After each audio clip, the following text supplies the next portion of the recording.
Hello, everyone, and welcome to Talk to Be Well on the Future of Health. I'm your host, Dr. Robin Henderson, bringing you a real conversation on teen mental health from the people that know best. Joining me today from the Work to Be Well Student Advisory Council are Sam, Grace, and Annie.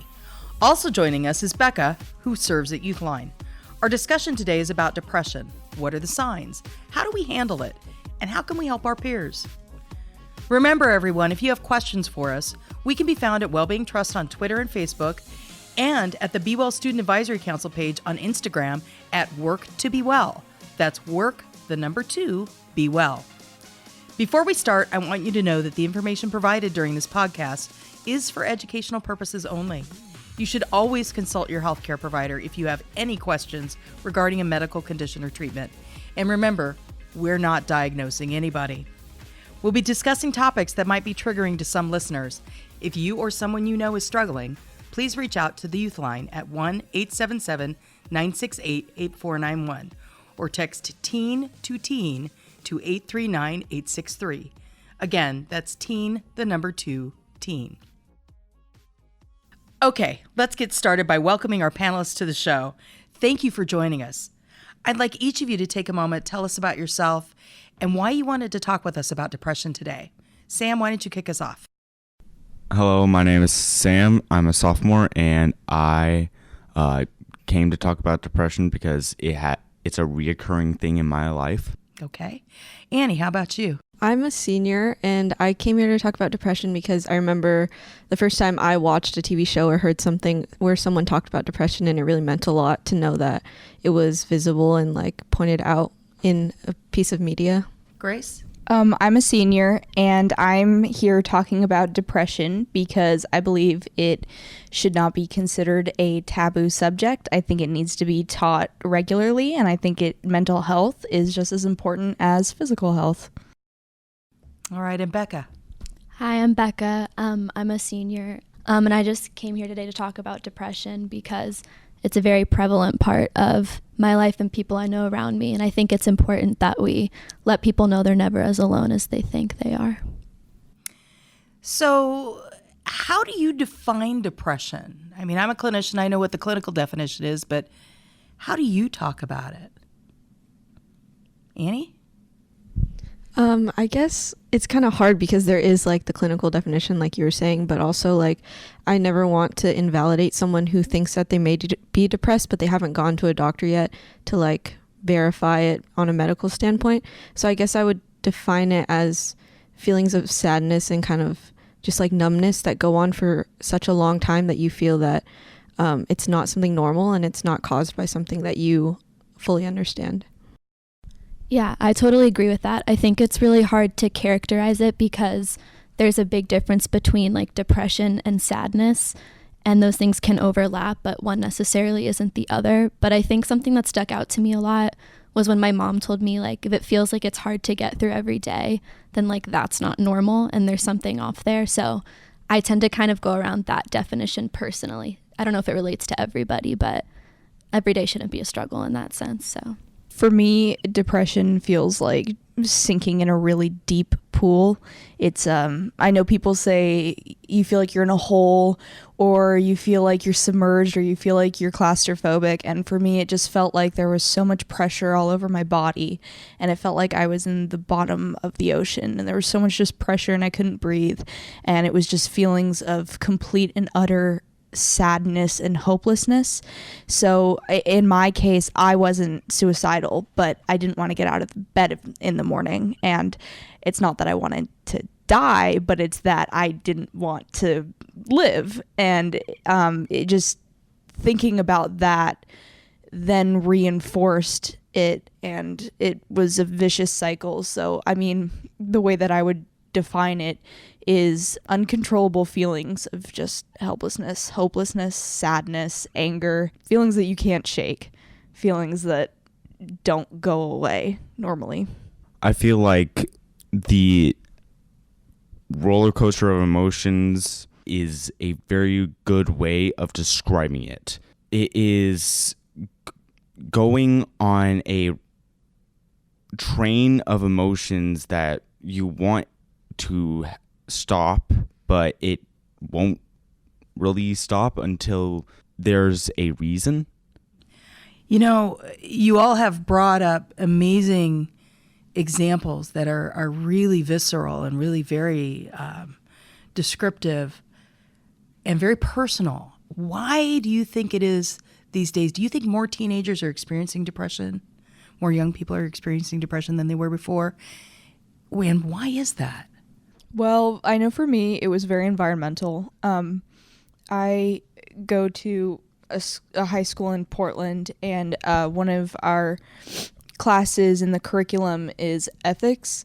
And for me, I had ethics every other day, and it was a constant bombardment of all of the sadness and oppression in the world. And I know that makes it sound like, oh, there's sadness in the world, but I mean, it was like uncontrollable empathy for it, or sympathy, I guess, because I haven't experienced any oppression in my lifetime. And it was just watching, like, you know, the forest is on fire, people are dying, there are gangs, there are terrorists, there are wars happening. And a big source of my depression was that I didn't understand why I was so fortunate.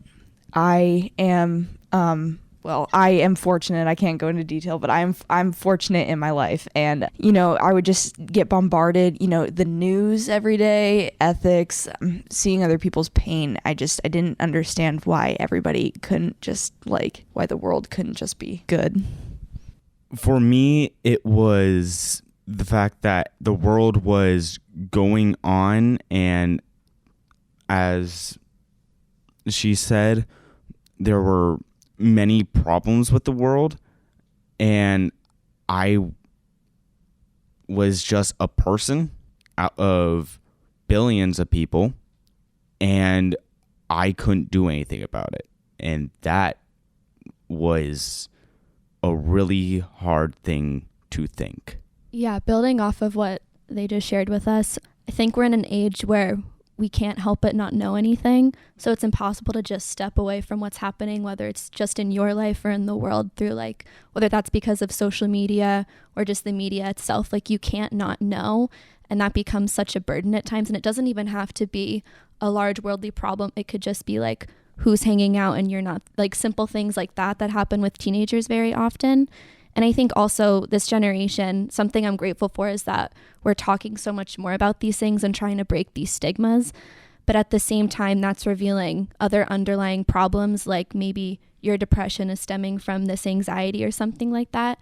So I think at the same time, it's bringing out so many things that we didn't realize were there. And it's very hard to kind of separate those different feelings that we're going through and almost see where they are coming from, because there's so many reasons. Yeah, and kind of building on what everyone else says, I think, like, we kind of have this pressure to be okay. Like, our generation has this pressure, like, that we don't have like a war going on in America. We don't have like all this other stuff like the Great Depression and stuff like that. So we have this pressure to be okay and to be happy with our lives, especially like going on social media. All you see is what's good about people's lives. And then you're like, why am I not like that? Everyone else is like that. Why am I not like that? So it kind of causes like this spiral, especially for people who are already experiencing depression. If they feel like their feelings aren't valid and that they can't talk about it, then it just kind of makes it worse and kind of just builds all those negative feelings up. You know, you all have raised some really good points about how the news cycle, the 24-hour news cycle. I can remember when I was a kid, the news came on at 6 o'clock, and the local news then came on. That was the national news, and the local news came on at 6:30, and then you didn't have news again until later in the evening. You all have lived in a world where the news cycle is constant, and it's in your face everywhere you go. And that, I think, has a bigger impact than we think. And I want to talk a little bit more about that when we come back after this break.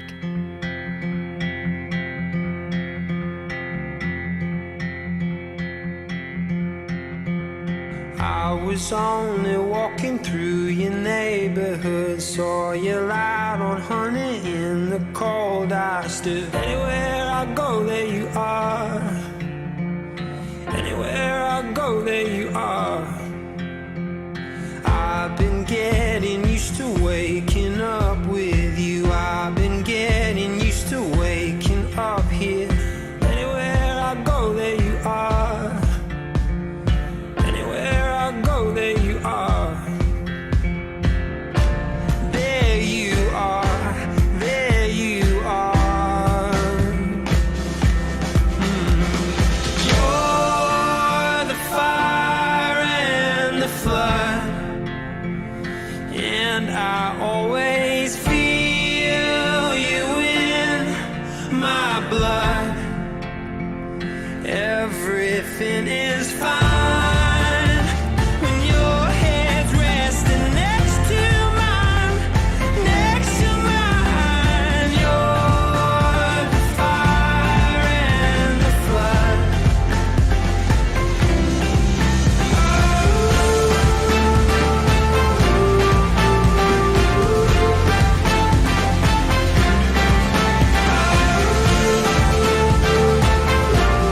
march in my step.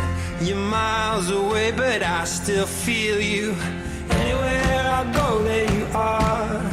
Anywhere I go, there you are. Late at night, when you can't fall asleep, I'll be lying right beside you, counting sheep. Anywhere I go, there you are. Anywhere I go, there you are. There you are. There you are. You're the fire and the flood, and I always feel you in my blood. Everything is fine when your head's resting next to mine, next to mine. You're the fire and the flood.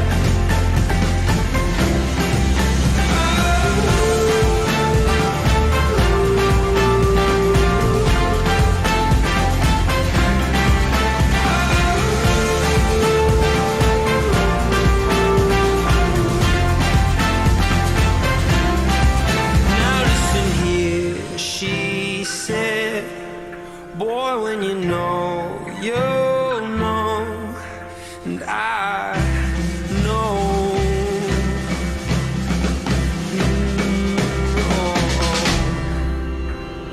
You're the fire and the flood, and I always feel you in my blood. Everything is fine when your head's resting next to mine, next to mine. You're the fire and the flood.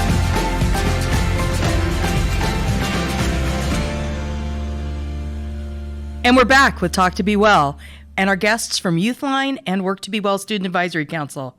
We're talking today about depression, and this conversation may be triggering for some listeners.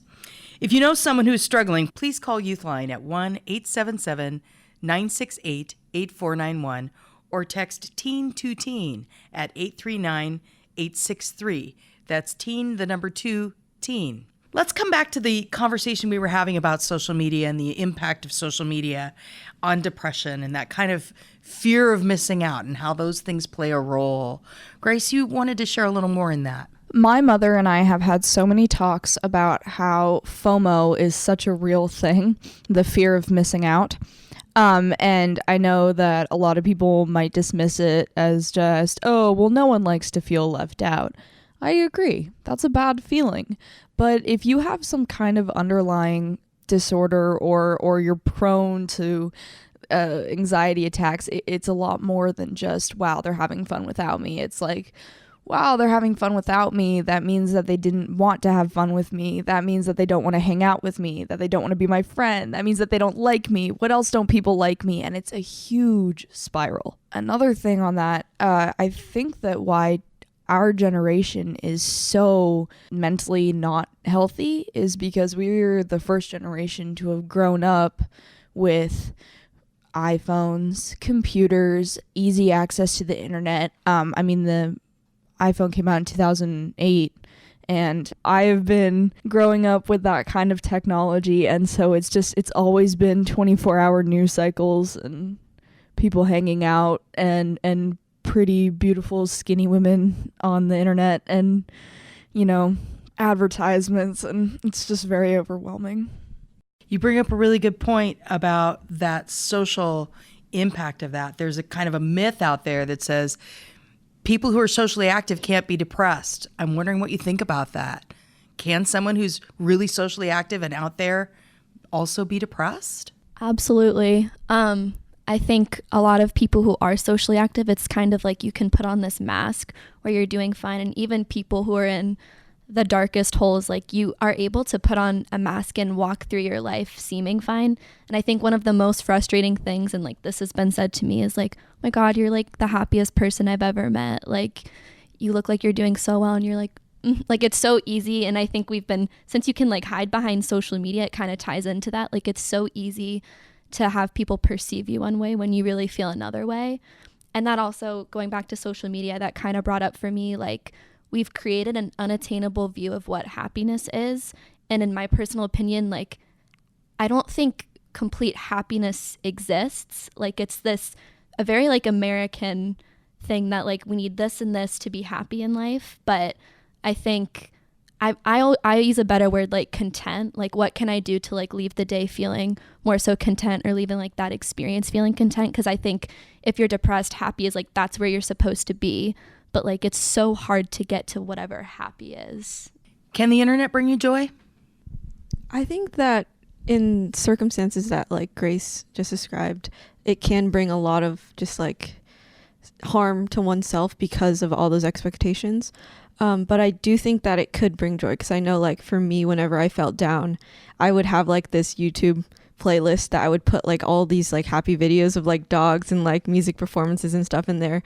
And that would be like what I would go to. Like maybe it didn't fix everything, but I had something to go to. And I think like that access of stuff that you can just go to and help yourself feel a little bit better, like that can do so much for a person. That's a really, really good point. So what are some of the external signs that you look for when you might think either you're becoming depressed or maybe someone you care about is depressed? What do you look for? It's hard to have external signals. It's called mental illness for a reason, because it's a illness in your head. Yeah, I completely agree with what Sam said.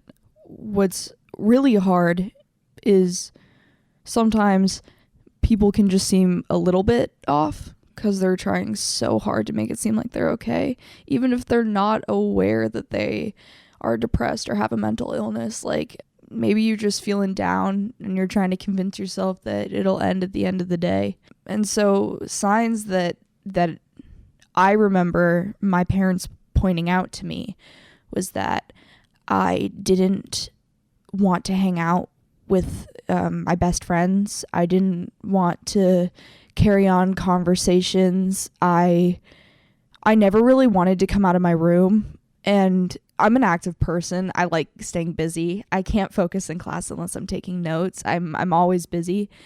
And the lowest point it ever got for me was I laid down in my bed and I just put the covers over my head and I didn't do anything. And that's when my parents were like, alrighty, we gotta get you some help. I had communicated with them beforehand, but that was the turning point where like, okay, maybe we need to like find some alternative methods to just, yoga and personal mantras or, school counselors. I think like if you're kind of looking for signs for people in your life, I think a big thing is kind of paying attention. I think paying attention is a big thing, because people can slip away like really slowly. Like it's not going to be like one day they're talking to you like normal and then the next day they're super sad. It's going to be like this quiet thing where you slowly just kind of stop noticing them. So I think it's important to pay attention and make sure that those people know that you're paying attention to them, because it could be really easy to just miss the signs of depression. Annie, you bring up a really, really good point that I want to emphasize a little bit here. Is there's a difference in being down and having a bad day and being depressed. And I think you all are doing a really good job of explaining that difference.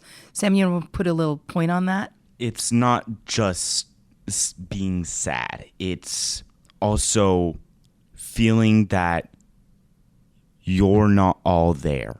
The first sign I had with my personal struggle with depression was when I told my dad after we came back from a vacation, I don't feel at home.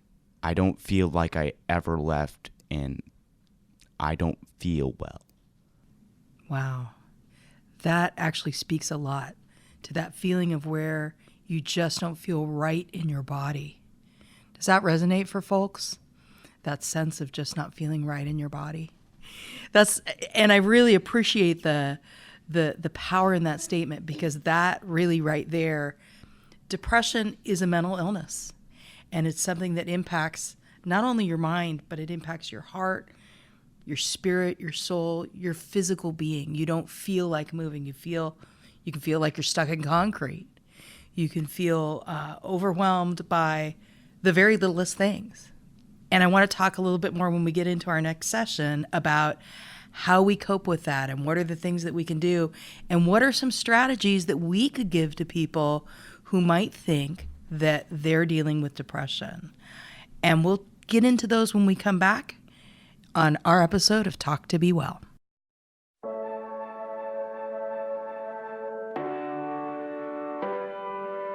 I know you're a special one. Something crazy where I see love. You fall so low, but so high. Big dreamer, shoot for open sky. So much life in those open eyes. So much depth, you look for the light. But when your wounds open, you will cry. You'll cry out now and you'll question why. I can see the rainbow in your tears as they fall down. I can see your soul grow through the pain as they hit the ground. I can see a rainbow in your tears as the sun comes out. As the sun comes out. I am here and I see your pain. Through the storms, through the clouds, the rain. I'm telling you, you cannot escape. You can do it, just feel, baby. I can see the rainbow in your tears as they fall down. I can see your soul grow through the pain as they hit the ground. I can see a rainbow in your tears as the sun comes out. As the sun comes out. Here comes the sun, smiling down.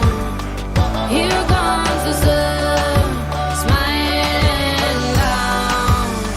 Here comes the sun, smiling now, smiling now. I can see a rainbow in your tears as they fall down. I can see your soul grow through the pain as they hit the ground. I can see a rainbow in your tears as the sun comes out. As the sun comes out. I can see a rainbow in your tears as they fall down. I can see your soul grow through the pain as they hit the ground. I can see a rainbow in your tears as the sun comes out. As the sun comes out. We're back with Talk to Be Well. I'm your host, Dr. Robin Henderson, with a reminder that if you or someone you know is struggling, please call Youthline at 1-877-968-8491 or text Teen to Teen at 839-863. That's teen, the number 2, teen. Now let's get back to our conversation about depression. We were starting to talk about coping mechanisms, and Mackenzie has chimed in on Facebook and said, I'm struggling with feeling depressed and I'm trying to figure out how do I cope with that during my school day when it feels kind of overwhelming and not everybody knows that I'm depressed. I'm wondering if you all could share some of the strategies you know about coping with depression. I don't want to make assumptions about everybody's life. I know everyone is born into different situations. The one thing that really helped me, that really kind of blew the fog away just enough so that I could see the road ahead, was like, I talked to my parents, but I have a really good relationship with my parents. If you're someone who does not have a really good relationship with your parents, maybe a best friend, a best friend's parents, an aunt or an uncle, grandparents, neighbors, literally anyone, maybe even just your doctor or a teacher or a counselor, literally just anyone that you can share that side of yourself with. And it was really hard for me to talk about it in the beginning, because talking about it made it real, and talking about it made me feel like something was wrong with me. And so when I talked to my parents, they ended up telling me that I could like call them at any point during the day, and they would set me up with doctors at my local doctor place. And I love that. Doctors at my local doctor place. I think that's the best. I think that's the best way. But I hear what you're saying in here. So talking is one great coping strategy. And even if it just sucks, even if it's just so terrible and you're crying through the entire thing, that's the first step. You gotta tell someone. You have to tell someone. There are 3 people who I would talk to when I'm depressed. First is someone who has learned and trained on how to take care of people with mental illness. Second one is an adult or supervisor who has knowledge and knows what you're going through. Make sure that you trust them with this information. And then third is a friend who you know you can trust and who you know could be there to listen to you and maybe even comfort you. Because just speaking can help. But the last 2 people, you have to be careful because they may get overwhelmed. Well, I was going to say, like, sometimes it's hard in your specific situation to find someone to talk to. Like, I know in my experience, I have immigrant parents and they don't really understand the whole like mental illness thing. So it was really hard for me to finally talk to them. And I spent a long time just kind of keeping it to myself. But kind of a way that helped me cope is I found a place in school that could be like my place to take a breather. So like, I'm really close with my art teacher. So I was like, can I just go into your little art closet and just like take a moment there when I need it? And she just didn't ask any questions, and she let me like have that place. So I think it's important, if you aren't ready to talk to someone, to find something that you can hold on to, especially when those 8 hours at school seem like they're going on forever and that you can't make it. You just got to find like that one thing that you can have to hold on to and know that is your go-to. Yeah, I totally agree with all the coping mechanisms everyone has stated for school, because school itself is a very different environment than like being at home. So those strategies aren't going to be the same. And I just want to do a quick shout out to whether you're depressed or you're not depressed. I think it's really important to acknowledge how much of a difference it can make in someone's day if you simply like say hello or like acknowledge that they're there. Like, it's so important, like in the halls, like don't just ignore people you don't know. Don't just like go into conversations with like preconceived notions. Like for a depressed person, like just saying like hi to somebody, even if like you don't know them, has like the ability to like turn someone's day from like the worst day of their lives to like slightly better. And that's worth it in itself. Becky, you make a really, really good point. We all have the power to help save a life, to help be there for someone else, because the most important thing that we can do is listen. And when you ask somebody how they are and say, you know, how are you doing? Be prepared to sit there for more than I'm fine. We have a word that says fine means I'm frustrated, insecure, neurotic, and emotional. It's not an answer you get to have. Yeah, and going off of both yours and Becca's testimonies, you have no idea how many times just someone smiling at me in the hallways, like not one of those like small little show your pursed lips smiles, but the full on like, wow, I'm so freaking happy to see you right now. Oh my goodness, that is just the best feeling. And sometimes, because when you're depressed, you're not like, you can be fine sometimes, and it's always just a nice little break to get out of that head fog. And when someone just smiles at you like that, it's such a good feeling. But I also want to comment on your suggestion of we all have the capability to save a life. And I think one of the stigmas in depression is that you have to be suicidal. And for me, that is definitely not the case. Like I said before, I wasn't suicidal, but I just didn't want to live. And sometimes people don't even get that far, and that's okay. You're valid. You're so valid. Like, as long as you just don't feel good as, you are valid. And I think it's really important that we kind of shatter that stigma, especially in the young people and the old people who can't speak up because, of social norms. It's very, very important that we know that everyone is valid in their own feelings. On that, if you are feeling depressed and there's nobody to talk about, listen to this. Congrats, you have made it this far, and you have so much experience and so much to give to the world, and although you have given a lot, and I am 100% positive that you have, you just need to keep on giving, then your life will get better. I'm wondering if someone who's got some of our Youth Line experience wants to talk a little bit about how do you talk with somebody on the Youth Line when they tell you that they're depressed? What are some of the strategies you give them? I mean, there are very typical signs that we get on Youth Line when people are experiencing depression. And I want to make it very clear, Youth Line cannot diagnose a mental illness, and we are not therapists. So we are totally there to listen to what's happening and give you suggestions and work with you to figure out what you can do for that moment in time to make yourself feel better. But it's a really great resource, so anyone should reach out. But I think a lot of the common signs are someone will say they feel empty or hopeless or isolated. Pretty much anything that just seems like they feel lonesome at the time is a sign. And there's a bunch of different coping factors that I like to suggest. Some are journaling, because if people don't necessarily have somebody in their life that they feel like they can talk to, it can be really helpful to get all of your ideas and your thoughts on a piece of paper or like a voice memo. It's like sometimes just hearing yourself and what you're thinking in your head can like really make the difference between like recognizing what's going on with you. Others are like taking a drive, listening to music. Maybe you're just like really pissed at the world today, like punching a pillow, like anything you can do to like release all that built up sadness or hopelessness inside of you. Yeah, I totally agree with that. And I think like another thing that I've done is sometimes people feel like there's nothing that can help them stay safe.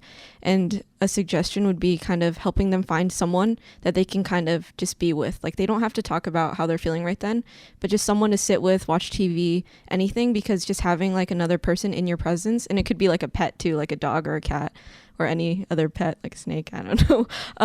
But just having another person, another presence there that can do something for someone, and I think that's an important route to go if everything else seems too difficult at that moment. Thank you. I really want to highlight, if you are struggling with depression, we've been talking a lot about some of the signs, symptoms, and coping strategies.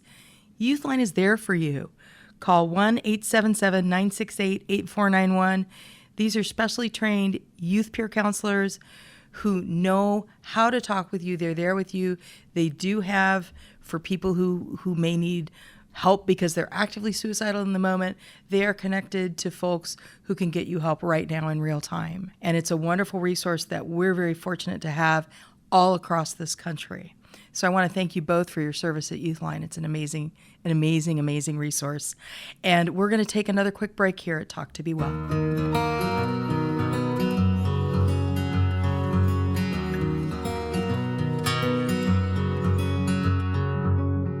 Took you like a shot, thought that I could chase you with a cold evening. Let a couple years water down how I'm feeling about you. And every time we talk, every single word builds up to this moment. And I gotta convince myself I don't want it, even though I do. You could break my heart in two, but when it heals it beats for you. I know it's forward but it's true. I wanna hold you when I'm not supposed to, when I'm lying close to someone else. You're stuck in my head and I could get you out of it if I could do it all again. I know I'd go back to you.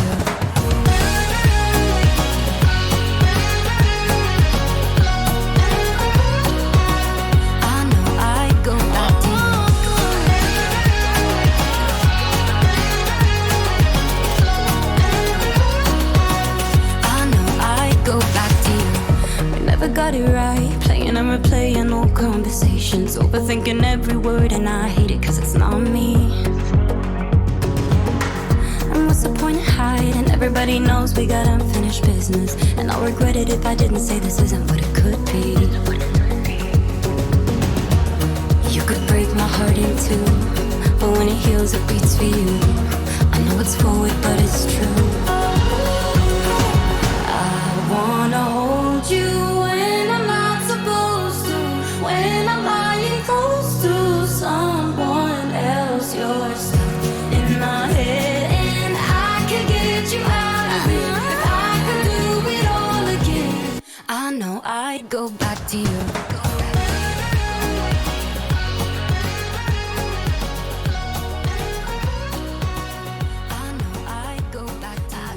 Talk to Be Well is back with our panelists from Youthline and Work to Be Well Student Advisory Council.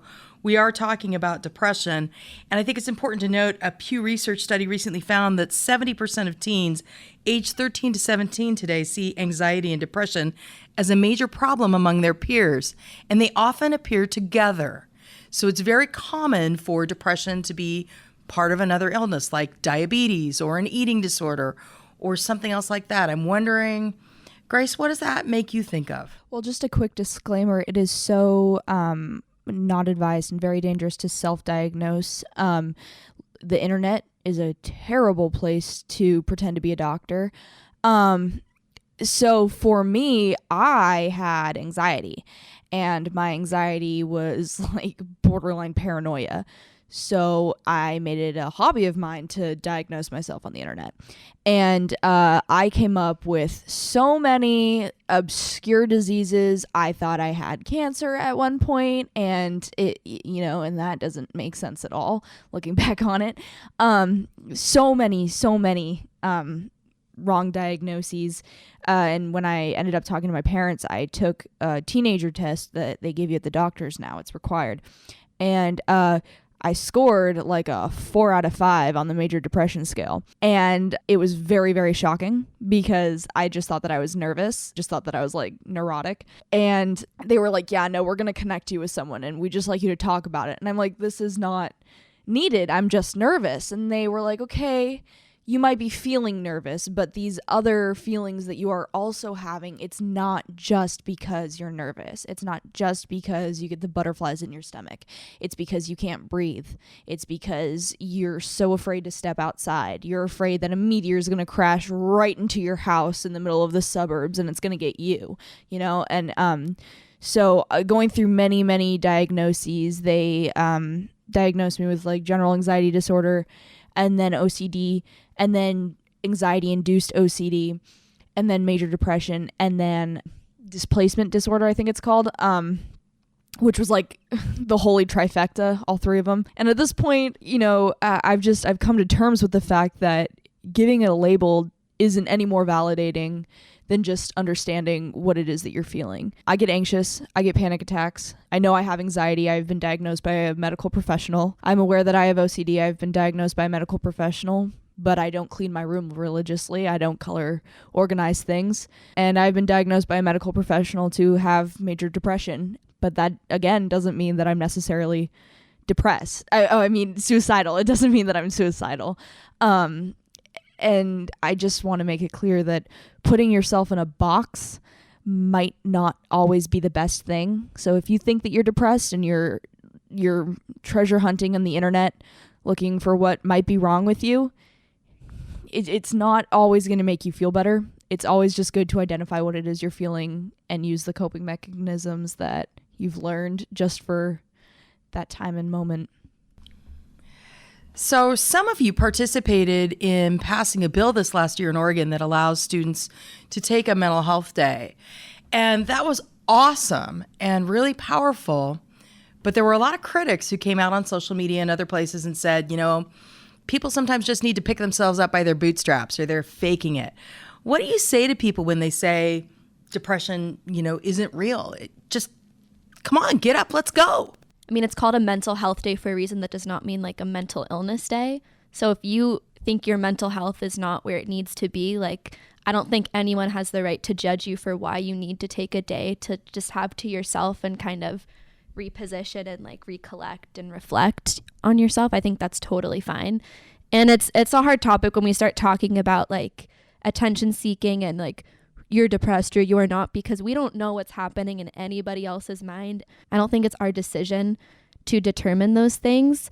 And I also just wanted to bring up, like, I think what's so great about our generation is that we're really working to break these stigmas and have these conversations. But I think in doing that, it's becoming such a discussed topic, which is great. But I think you can be depressed, and it is totally valid to not want to post about it on your Instagram and tell everybody at your school and tell all your friends. Like, you are still just as depressed as someone might be who likes to use that to their power and like be vocal with that. And I think I see something that's very commonly happening where like, and for depressed people, if you're watching these people who are very vocal about it get all this attention, then that's also just feeding into the notion that like you don't have that and you're not worthy. So I just want to like call out to those people who like struggle silently too. We have another question on social here. Sandy wants to know, how do I ask my friend if they're depressed? And what's a good way to ask that? Annie, how would you ask somebody if they're depressed?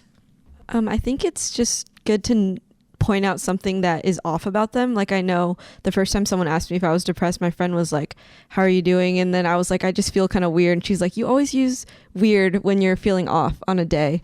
And I was like thinking about it, and I was like, wow, like someone noticed. So I think it's important to kind of, you don't have to outright ask someone like, are you feeling depressed? Because that can be like a lot to just put on someone. And I know like it was really hard for me to admit it to myself at first, but just kind of pointing out that maybe you seem a little bit off, or like, are you okay? Something going on, is like an important way and a good way to start a conversation with that person without making them feel like this is this big, huge thing that's super different and super kind of awkward in our friendship. Instead, turn it into something kind of casual and still comfortable between the two of you. So Becca, how would you ask a friend if they're depressed?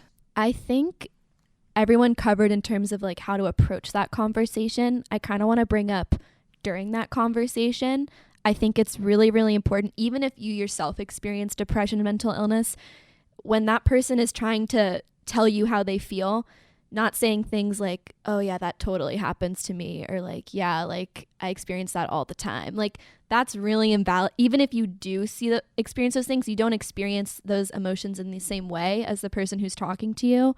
So it's really important to be there to listen, to understand what's happening, not being there to just respond to what they're saying. So keep that in mind too. That's a really great point. We're going to go to another break here, our last break before we close up today. And during our last segment, we're going to flip the tables, and the students are going to get an opportunity to ask me some questions. So we'll be right back. This is Talk to Be Well.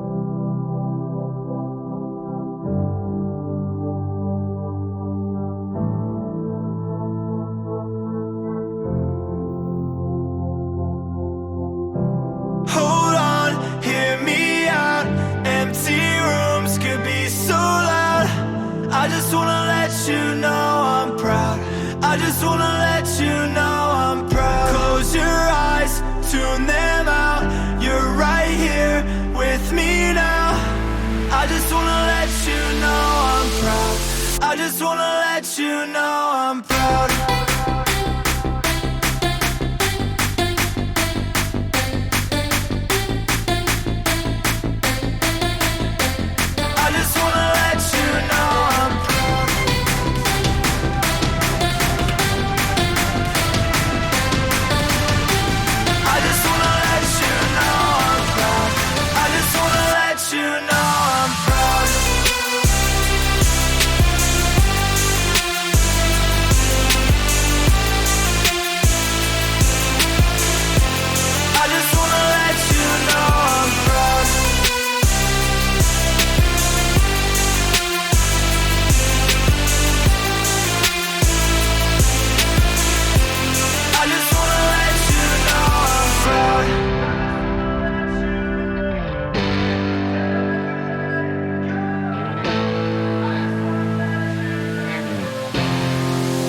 And we're back with Talk to Be Well. It's time to turn the tables.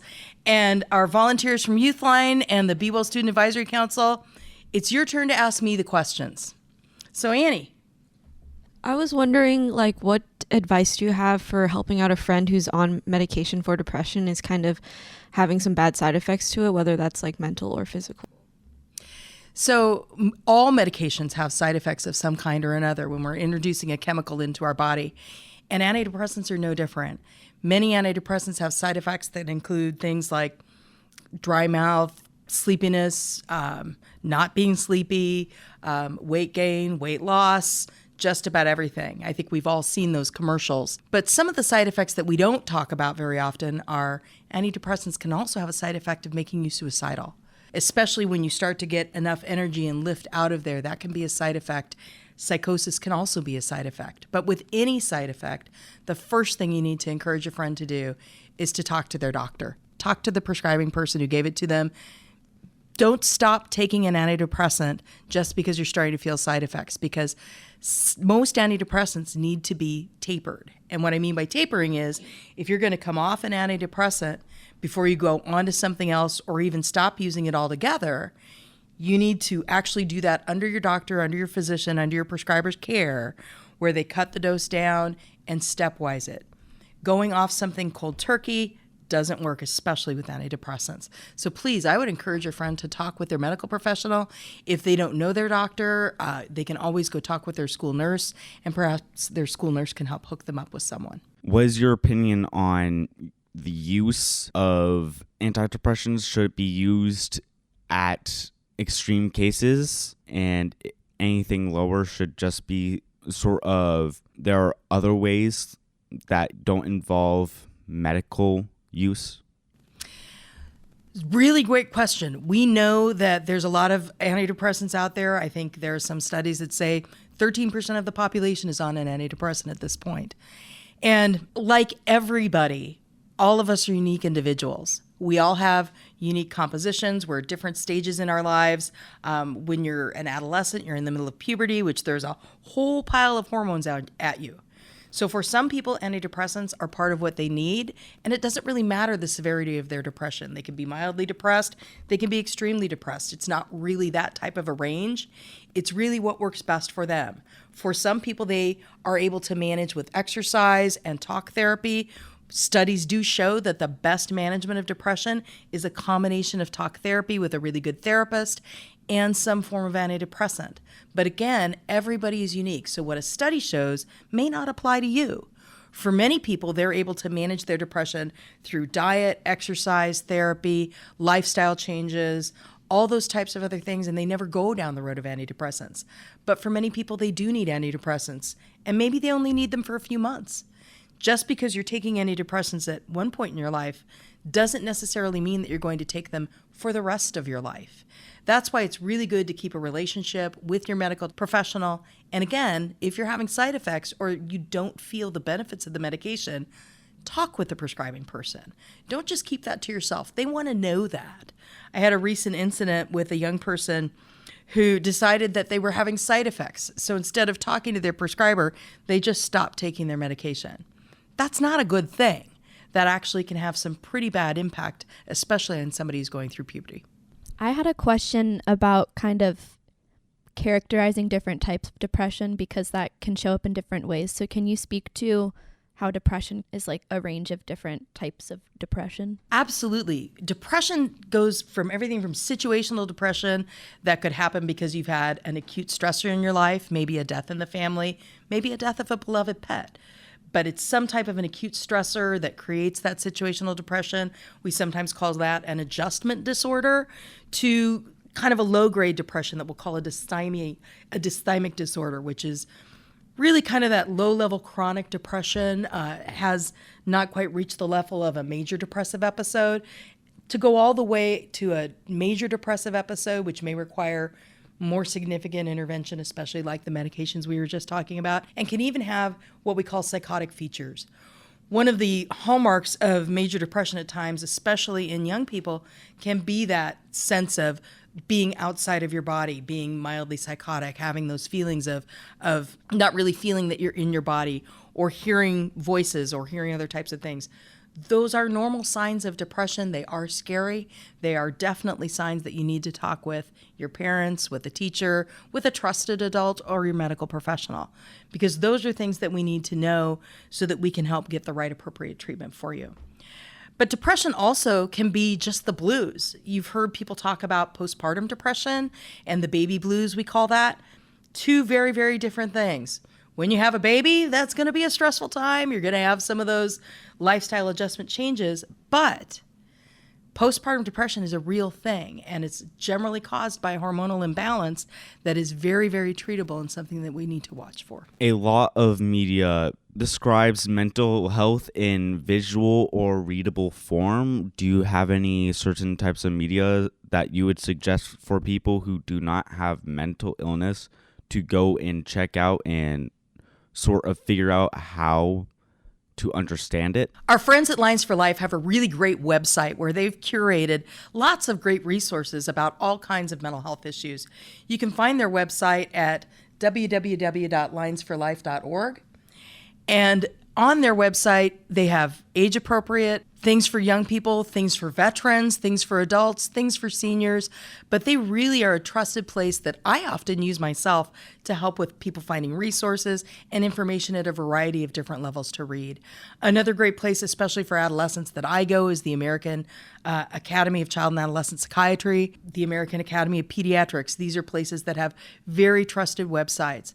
But there's also a lot of great information at NAMI, the National Alliance on Mental Illness. They offer a lot of supportive resources for families and for people who live with people with mental illness. So the internet, while being a place that has a lot of stuff that isn't that great, has a lot of really good trusted resources as well.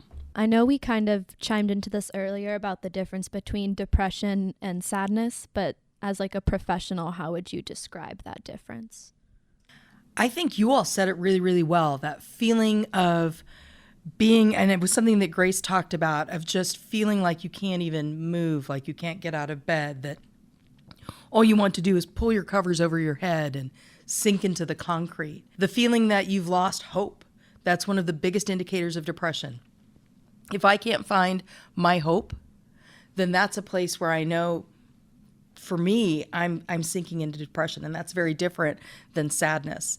I think it's one thing to, if you find yourself crying at the Hallmark movie marathon that happens over the holidays, we all kind of do that. We all kind of cry during those sad movies. But if you can't stop crying and move away from that, that's a big sign of a difference between sadness and depression.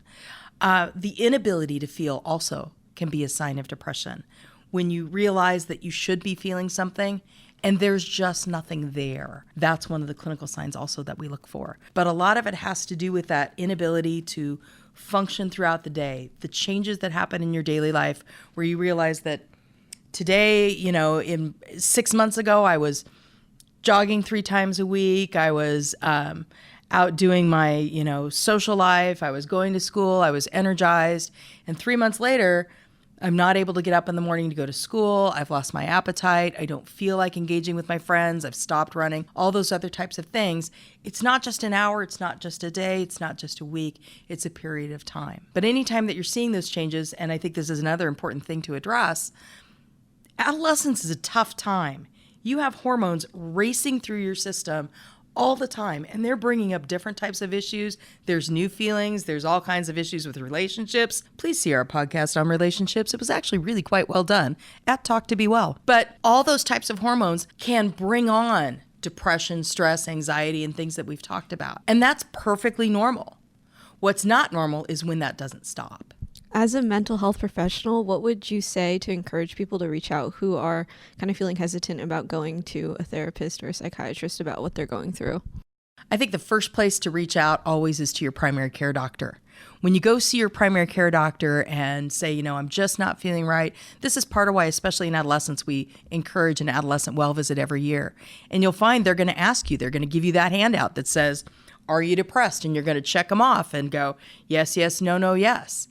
Many primary care clinics, especially in the state of Oregon and especially through Providence, have embedded psychologists or other mental health professionals right there in primary care. And if you're checking 4 of those 5 and they're seeing that you've got signs of depression, Dr. Strong is going to walk right in that room with you and have a conversation, and it's a lot less threatening. But here's the other thing that we know.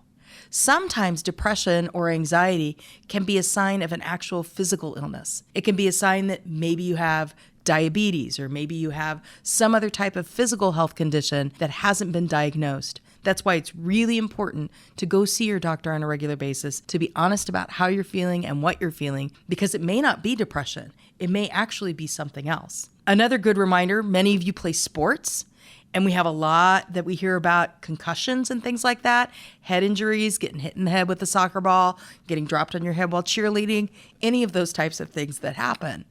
Concussions can lead to all kinds of different things, including depression and anxiety.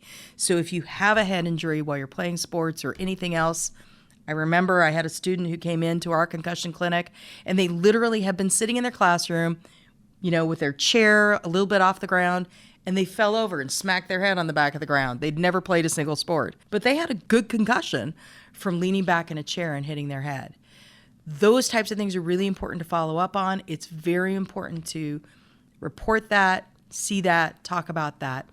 Also, if you're seeing changes in your sleep pattern, and it's not just one night I couldn't sleep, it's all the time that you can't sleep, or that you're oversleeping. That's another really big one. Those are really good things to talk with your doctor about. So we've got time for just one more question. Who wants to take us out? So what roles do you think schools and teachers should have in helping children with their mental health? I think schools and teachers are the most important place for being first identifiers, first responders for student mental health. I think it's highly important that we provide more funding for for educators to be able to have mental health professionals right there in the school. Because last time I checked, you spend 6 to 8 hours a day in school, and these are the people who see you and know you best. We need to resource that appropriately so students can not only learn about mental illness, learn about mental health, learn about wellness, learn how to deal with stigma. And that's what I'm really proud of the Be Well Student Advisory Council for being a big proponent of, and for leading stigma-busting events in your schools every day. But teachers and school staff are right there on the front lines, and they're the first ones to see. I always encourage teachers to talk to the school counselor if you're worried about someone, to have them reach out to parents at home and to say, hey, we're really worried about Mandy. She's not, she seems depressed in class. We're seeing these types of things. I think that that's our front line, and that's where we've got to really put some resources in the future. I want to give a big thank you to our panelists today from Youthline and from the Be Well Student Advisory Council. You've been amazing while we've talked about depression. And I want to remind everybody that was listening and sending in your questions. Talk to Be Well is an ongoing podcast with all kinds of different topics that our teens and Dr. Robin will take on over time. Remember that if you're struggling with depression, or you know someone who is struggling with depression, please reach out to Youthline at 1-877-968-8491 or text TEEN to 893-863. Again, that's TEEN, the number 2, TEEN. We look forward to a future conversation on more mental health topics. If you missed the show, you can replay it on most major podcast platforms and share it with your friends. We'll be back again with a new podcast talking about mental health. And if you've got some suggestions, please like our Facebook page and tell us what you'd like to talk about on Talk to Be Well.